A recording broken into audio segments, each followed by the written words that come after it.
Este canal é atualizado todas as noites na mesma hora. Se não quiser perder nenhum episódio, inscreva-se no canal. Obrigado. Isso aconteceu no início de 2015. Eu era um jovem de 19 anos, morando em uma área bastante ruim de Portland, Oregon. Embora roubos violentos fossem muito raros, a maioria da cidade se sentia muito segura mesmo à noite. Um bom amigo meu fez 21 anos, e nós decidimos ir a um bar beber e depois a uma boate. Eu estava em um grupo de cerca de 15 pessoas, das quais 3 eram meus colegas de quarto. Infelizmente, eu era o único do grupo que não tinha idade legal para beber ou uma identidade falsa, o que significava que eu não poderia entrar no bar. Felizmente, porém, havia um bom restaurante mediterrâneo do outro lado da rua do bar, onde acabei indo. Passei cerca de 1 hora, e me preparei para sair. Eu costumava andar por aquela rua à noite, então nunca me senti com medo, até aquela noite, é claro. Meus colegas de quarto pegaram um Uber até o bar, o que significava que eu tinha que voltar a pé, já que não tinha Uber, e meu celular estava quase sem bateria.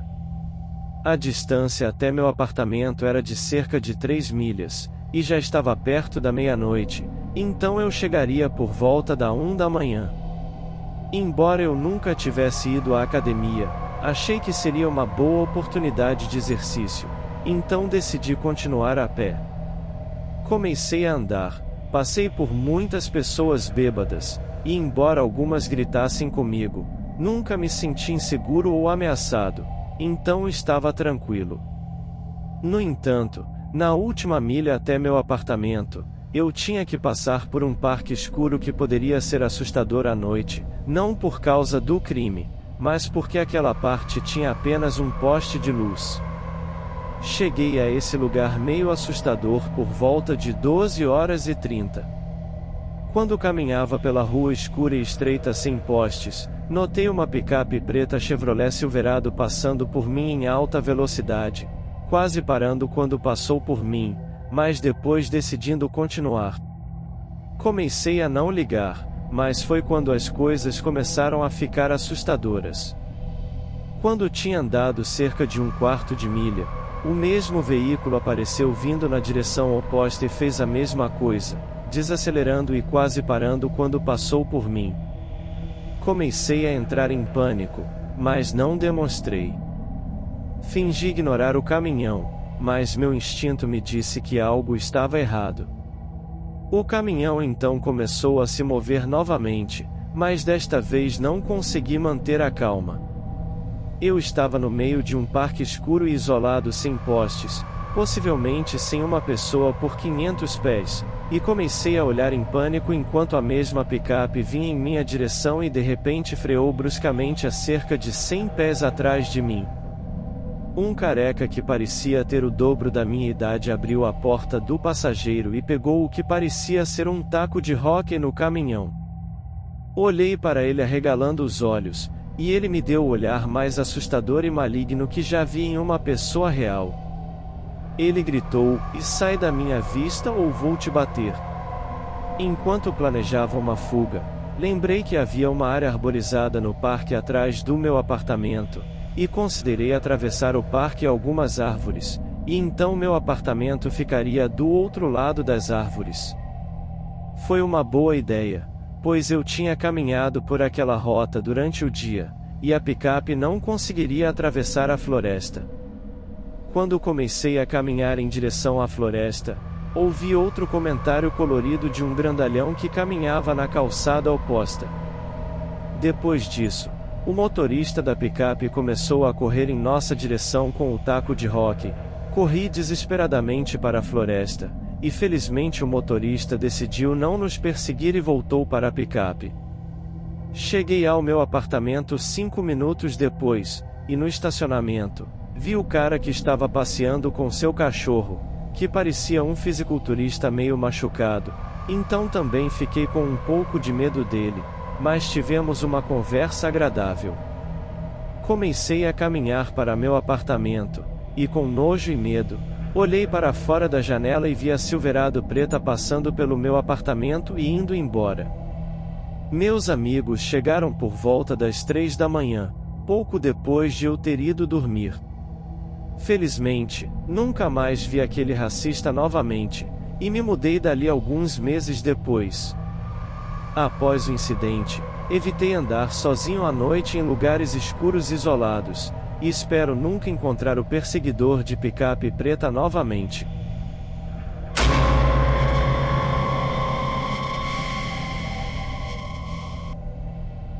Isso aconteceu quando eu tinha 12 anos, por volta do final dos anos 2000. Eu cresci e vivi em um país em desenvolvimento, então muitos ouvintes podem não conseguir entender completamente ou se identificar com o ambiente neste evento, mas vou tentar fornecer o contexto necessário. Meus pais nunca me permitiram sair depois das 19 horas, não importa o motivo, mesmo se o filme acabasse às 18 horas e 30 minutos e eu fosse levado para casa pelos pais de um amigo, eu não podia estudar na casa do vizinho depois das 7. Então, quando ganhei permissão para assistir a um filme tarde da noite e dormir na casa da minha avó com todos os meus primos, fiquei naturalmente muito animado. Na época, éramos 5 meninos e uma menina, eu era o mais novo, o resto na casa dos 20 anos. O filme acabou às 2 da manhã e fomos instruídos a voltar direto do cinema para casa, que ficava nas proximidades. Ver a cidade tarde da noite e assistir a um novo filme de sucesso popular me deixou muito animado. Fomos os 6 ao cinema em 3 motos, e decidimos ir a uma cafeteria 24 horas depois do filme para comer sorvete. Era um lugar novo e popular na cidade. Meus amigos sempre se gabavam de quantas vezes já haviam ido e o quão bonita era a vista dali no meio da noite.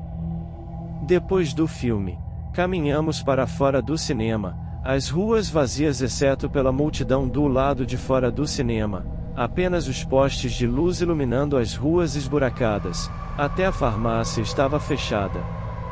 Os pais da minha prima eram muito rígidos, então ela se recusou a vir conosco e disse que precisava voltar para casa porque os pais dela estavam esperando. Tentamos convencê-la a vir conosco, afinal éramos 6, mas ela insistiu que precisava ir para casa, então decidimos deixá-la ir. Agora restavam 4 de nós, em 2 motos indo em direção à cafeteria. Eu sentei atrás do meu irmão, notei uma moto nos seguindo. Como era a única outra pessoa na rua, avisei meu irmão imediatamente. Ele disse que eles provavelmente estavam indo para o mesmo lugar, para ignorarmos. Logo depois, outra moto fez meu primo parar, fingindo pedir informações. Enquanto conversávamos com a pessoa pedindo direções, mais 2 motos apareceram, cercando a gente. Agora eram 8. Naquele momento, percebemos que era uma emboscada, mas já era tarde demais. Um deles puxou meu primo da moto para o chão e começou a espancá-lo. Nós outros tentamos protegê-lo. Quando a luta acabou, um dos meus primos estava todo ensanguentado. Eles começaram a perguntar sobre o paradeiro da minha prima, mandando ela voltar. Eles nos seguiram do cinema, dizendo para avisarmos a ela que eles só queriam conversar, e para pedir que ela voltasse, que ele precisava vê-la. No começo, fingimos que não tínhamos nenhuma mulher conosco, que não sabíamos do que ele estava falando, mas ele disse que se não insistíssemos para ela voltar, eles matariam todos nós. As ruas estavam vazias, um carro passava ocasionalmente sem desacelerar, mas provavelmente com medo de se envolver. Essas pessoas claramente rindo felizes com as brincadeiras deles, enquanto estávamos indefesos. Um dos meus primos socou um deles, gritando para corrermos. Instintivamente nos espalhamos correndo, deixando as motos abandonadas no meio da rua. Eles começaram a nos perseguir a pé, Inicialmente voltando para pegar as motos, depois nos perseguindo atravessando as ruas. Eu não tinha celular na época, também não conhecia a área, corria aleatoriamente procurando um esconderijo, então pulei um muro invadindo o quintal de uma casa estranha. As motos procuravam a gente nas ruas, e eu não sabia onde estavam os outros primos, especialmente aquele todo ensanguentado. A casa em que pulei tinha um cachorro grande, que começou a latir para mim, acordando os donos, que obviamente acharam que eu era um ladrão, mas ao ver um garoto de 12 anos chorando assustado, eles perguntaram o que aconteceu. Expliquei tudo, dizendo que não sabia onde estavam meus irmãos. Eles me deram um celular, liguei para a polícia disse que mandaria uma viatura, estimando no mínimo 2 horas para chegar. Lembrava o número do meu irmão, mas não queria ligar para eles porque temia que estivessem escondidos, o som do celular entregaria a localização deles. O dono da casa se ofereceu para me deixar passar a noite, mas eu tinha que voltar para a casa da avó para ver se meus primos estavam bem. Me esgueirei pelas ruas, finalmente encontrando a casa da minha avó. 2 primos já haviam voltado, mas meu irmão ainda estava lá fora. Por fim ele ligou avisando onde estava escondido, e que voltaria assim que amanhecesse e tivesse movimento nas ruas. De madrugada, as motos continuaram passando pela nossa casa, com medo que estivessem seguindo um de nós para a casa. Quando clareou, meu irmão voltou, e eu era o único sem ferimentos. Um dos meus primos precisou levar alguns pontos no rosto, outro teve costelas quebradas, meu irmão tinha uma fratura leve. Corremos a noite toda, de repente as rígidas regras dos meus pais faziam sentido. Meu irmão também chamou a polícia, mas ninguém apareceu, nenhum apoio. Não consigo imaginar o que teria acontecido se minha prima tivesse ido conosco. Nós nem recebemos uma ligação de retorno da polícia, perguntando se estávamos bem, etc. Não consigo imaginar o que teria acontecido se eles nos pegassem, sem dúvida. Ficamos muito tempo sem sair à noite depois disso.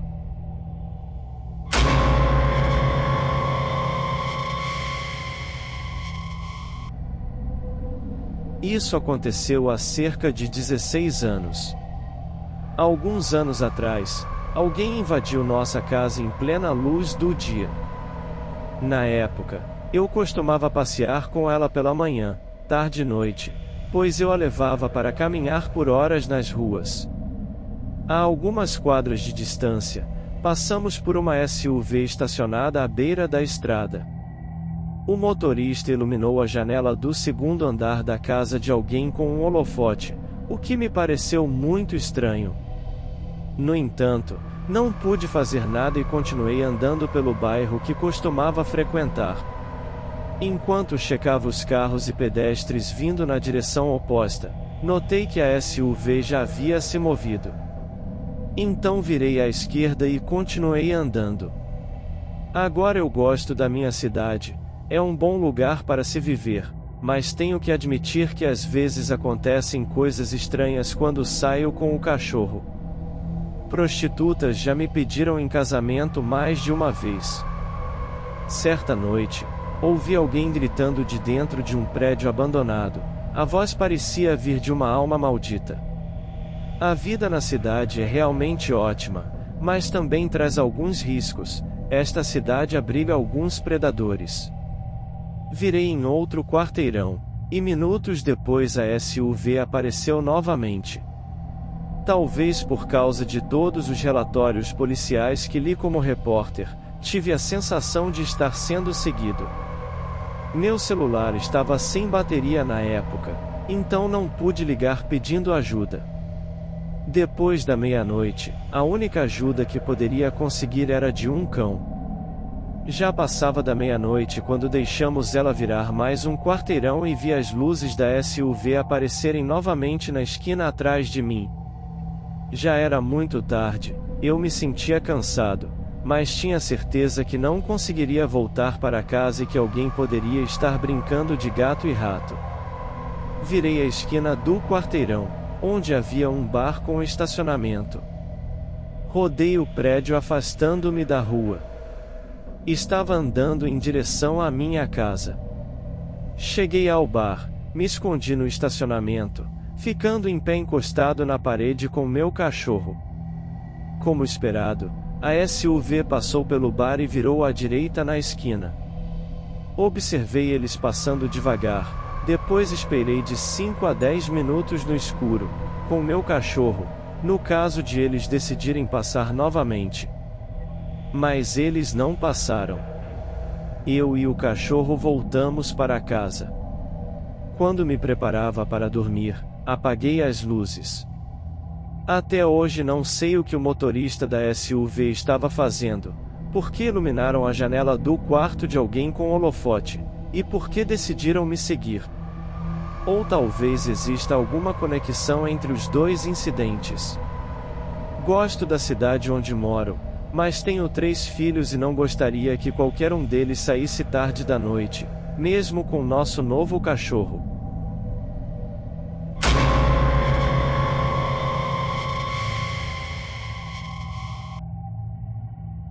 Essa história aconteceu alguns anos atrás, quando eu estava na casa dos 20 anos, estudando em Paris, na França. Eu voltava da faculdade, normalmente pegando um ônibus curto e depois andando um pouco. Naquele dia eu não estava me sentindo bem, conseguia sentir um homem me encarando intensamente. Eu já estava acostumada com olhares indesejados, mas dessa vez o olhar dele parecia de uma fera. Era difícil explicar, mas eu me sentia como uma presa sendo caçada. Decidi descer do ônibus algumas paradas antes do normal, para evitá-lo e também para que ele não visse onde eu normalmente descia. Como aprendi em filmes, esperei alguém apertar o botão de parada e então me levantei e saí nos últimos instantes. Não notei se ele desceu também. Quando me senti escapando da situação desconfortável, olhei para trás e ele estava a alguns metros atrás de mim. Tive uma sensação inquietante, o olhar dele desviou exatamente no momento em que virei. Entrei em uma loja, peguei o celular e fingi fazer uma ligação, e quando não consegui mais vê-lo, saí da loja e fui para casa o mais rápido possível. Nas ruas movimentadas, eu continuava olhando para trás, desviando e atravessando as ruas a cada esquina. Finalmente, acreditei que ele ter descido no mesmo ponto que eu foi coincidência. Quando cheguei ao meu prédio, olhei uma última vez para trás e lá estava ele, seu olhar assustador fixo em mim, com um sorriso debochado. Subi correndo as escadas, 4 degraus por vez, até o andar mais alto, forcei a porta, tranquei, e fiquei paralisada. A campainha tocou, não me pergunte por que atendi, me arrependi depois. Consegui ouvir a campainha do apartamento do outro lado também tocando, ele apertou todos os botões esperando que alguém abrisse a porta, mas agora ele sabia meu nome, Gabriele. Ah não, me senti como uma corça paralisada pelo farol de um carro. Uma voz implorando, por favor, abra a porta, só quero conversar com você. De alguma forma não conseguia me mexer, também não conseguia falar. Ele complementou, e venha até a janela, olhe para mim, verá que não sou má pessoa. Algo batia, ele tentava descobrir qual era o meu apartamento no prédio. Não cometeria esse erro, desliguei o telefone chocada. Fiquei parada imóvel perto da porta, pareciam ter se passado horas. Quando finalmente consegui me acalmar, liguei para o meu namorado internacional. Ligue para a polícia, disse ele imediatamente.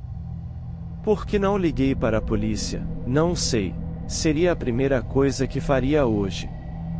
Talvez por medo de fazer alarme com algo sem importância, fui muito idiota na época.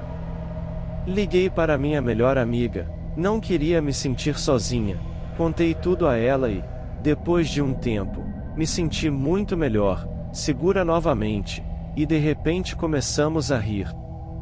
De repente, a campainha tocou novamente. Já haviam se passado 2 horas desde que cheguei em casa. Atendi. A voz disse Gabriele, por favor, abra a porta, ainda estou com sede. Disse ele, só me dê um copo de água. Isso quebrou a tensão, desliguei em choque, encolhida no canto, realmente apavorada. Esperei, com medo de fazer qualquer som, sabia que ele não poderia me ouvir do corredor, mas tinha medo até do som da minha respiração. A campainha tocou de novo e de novo, dessa vez não respondi. Encolhida no sofá, adormeci exausta. Tarde da noite, ouvi a campainha tocar novamente. Pela manhã acordei com medo de sair do apartamento. Liguei para o meu pai, ele veio me buscar. Não tinha ninguém no hall, mas na minha caixa de correio havia um bilhete, e Gabriele, sou uma boa pessoa, deveria ter aberto para mim. Fomos direto à delegacia mais próxima. A polícia ouviu e é claro disse que eu deveria ter ligado para eles sem hesitar. Meu pai chamou um chaveiro ainda naquele dia para instalar fechadura com senha no portão do prédio, e no mesmo dia escreveu uma carta para todos os meus vizinhos, pedindo para não abrirem a porta para ninguém inesperado. Ele se sentava todas as noites com 2 amigos em uma cafeteria em frente ao meu prédio. Tudo isso durou mais de uma semana. Depois disso nunca mais vi o perseguidor. Após esse episódio, passei a ir e voltar da faculdade por rotas diferentes todos os dias, segurando firme o celular na mão, olhando para trás a cada poucos metros.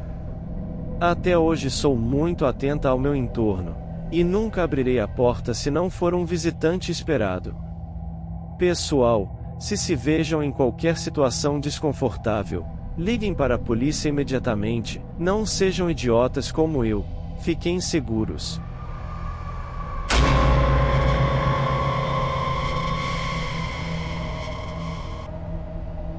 Vou começar esta história explicando que quando isso aconteceu, eu era uma estudante universitária de 2º ano de 19 anos, morando em um dormitório estilo apartamento no campus.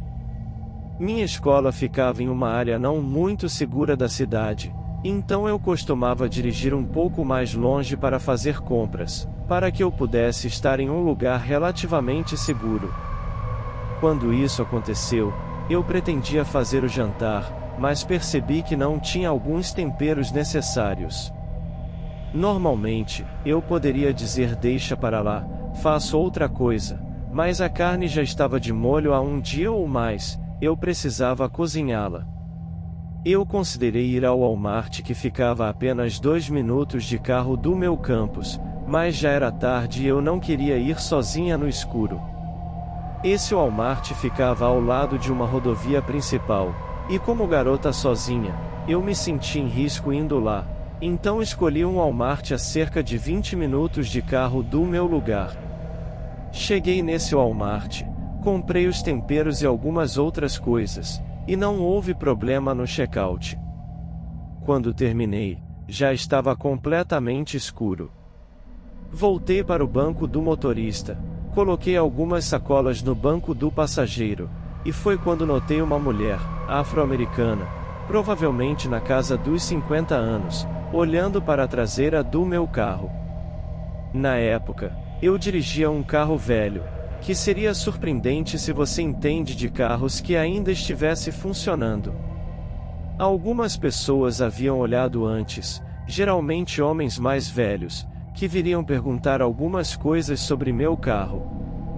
Pensei que essa senhora talvez estivesse fazendo o mesmo, então a ignorei um pouco até ver pelo canto do olho ela andando até a traseira do meu carro e parando a cerca de 2 pés de onde eu estava. Eu estava estacionada ao lado de uma faixa divisória, então ela não estava em um carro ao meu lado. Desculpe, disse ela. Virei para responder, e sim, meio que me preparando para responder que ano ou modelo era meu carro. Minha igreja está distribuindo caixas de comida excedentes de nossas doações de alimentos para pessoas necessitadas. Posso lhe dar uma? Nosso carro está ali. Isso imediatamente soou o alarme na minha cabeça. Ela acabará de me ver colocando comida no carro. Por que eu precisaria de mais alguma coisa? Se eu fosse fazer compras, as igrejas e bancos de alimentos ao redor do meu campus geralmente já estavam vazios após seus dias de compras para aqueles que realmente dependem das doações de alimentos. Quase nunca sobrava nada para eles. Eu tinha visto psicologia criminal suficiente e lido postagens suficientes no Facebook para saber que isso parecia isca para tráfico humano. No começo eu gaguejei um pouco tentando descobrir o que dizer, mas finalmente consegui dizer, não, obrigado. Espero que possa ir para alguém que realmente precise. Eu senti que essa deveria ser uma resposta aceitável se ela realmente estivesse distribuindo caixas de comida. Tem certeza que estão bem aqui no meu carro? Ela disse, dando um passo à frente, diminuindo um pouco a distância entre nós. Quando ela se aproximou, comecei a entrar em pânico, tentando colocar a mão na minha bolsa como quem não quer nada, procurando a pequena faca dobrável que meu pai me deu. Minha mente corria, tentando achar a faca e ao mesmo tempo mantendo a calma no rosto para não parecer suspeita. Mais uma vez eu insisti para ela que não precisava. As caixas de comida deveriam ir para quem realmente precisa. Finalmente, ela pareceu desistir, dizendo, ok, boa noite, Deus te abençoe e tal. Eu também desejei boa noite, depois rapidamente entrei no carro e tranquei todas as portas quando ela se virou. Quando saí da vaga, notei que havia 3 grandalhões em pé na traseira do carro para o qual ela se dirigia. Eles estavam fracamente iluminados pelas luzes do estacionamento, mas pensei que era algum tipo de Nissan branco por volta do ano 2000. Enquanto eu dirigia o mais rápido possível pelo corredor do estacionamento, vi os 3 homens olhando para a traseira do meu carro como a mulher fazia. Então percebi para onde seus olhos mudaram. Eles não estavam olhando para o meu carro, estavam olhando para a minha placa. Quando cheguei ao fim do corredor esperando para virar, vi 2 dos homens entrando no banco da frente e o outro homem e aquela mulher entrando no banco de trás. O carro deles ligou e também começou a sair. Nesse ponto eu estava completamente em pânico. Apenas uma semana antes uma amiga postou no Facebook que 2 homens a seguiram pelo Walmart com a mãe dela. Eu tinha assistido programas criminais suficientes para saber que esse não era um cenário agradável. Finalmente tive a chance de virar, mas o carro estava bem atrás de mim. Rapidamente decidi tomar uma rota muito estranha de volta para o campus. Virei muito, fui por muitas ruas pequenas, em vez de uma das 2 vias principais. Acho que não vi mais o carro depois de sair do estacionamento, mas absolutamente não ousei correr o risco. Quando voltei para a escola, precisei me acalmar um pouco. Comecei a pensar, talvez você esteja paranoica demais, acreditando que ainda há boas pessoas neste mundo. Decidi que se eles realmente estivessem distribuindo caixas de comida, então espero que realmente tenha ido para alguém necessitado. Tudo mudou quando andei na traseira do meu carro em direção ao dormitório. Havia um ASF escrito levemente com giz branco na tinta marrom do meu carro. Fiquei chocada e assustada, sabendo que absolutamente não deixei aquilo ali. Exclamei oh meu Deus, quase derrubando minhas sacolas no chão, rapidamente limpando o giz com a manga do meu casaco. Em poucos segundos o giz foi apagado. Tranquei o carro. Corri para dentro com as sacolas. Entrei no dormitório. Vi o jantar que deveria ter feito, mas completamente perdi o apetite. Guardei tudo. Fui para o quarto. ainda pensando sobre o que aconteceu nos últimos 45 minutos. Contei a história toda em um vídeo no Snapchat para alguns amigos igualmente chocados. Minha amiga Sara disse que achava que a SFA significava Family Single, faz sentido, tornando a experiência toda ainda mais assustadora. Depois liguei para minha mãe, contei o que aconteceu, e no final da ligação ela me enviou um pacote da Amazon com spray de pimenta dentro. Nas 2 semanas seguintes, não saí depois de escurecer ou sozinha, pediria para um amigo do campus ou do trabalho me acompanhar, ou simplesmente não sairia. A situação toda foi assustadora, mas acho que a parte mais estranha foi que eu deveria estar em uma área mais segura. A única razão de dirigir até aquele Walmart foi porque eu tinha uma sensação ruim sobre o Walmart mais próximo do meu campus. Depois disso, comecei a ir ao Walmart mais perto e desde que comecei a ir lá, nunca tive uma experiência negativa. É difícil acreditar que tudo que vi na TV e na internet quase aconteceu comigo.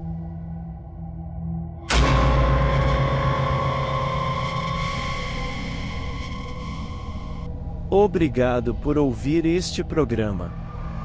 Se você gosta do meu canal, por favor se inscreva, dê um like e compartilhe com seus amigos.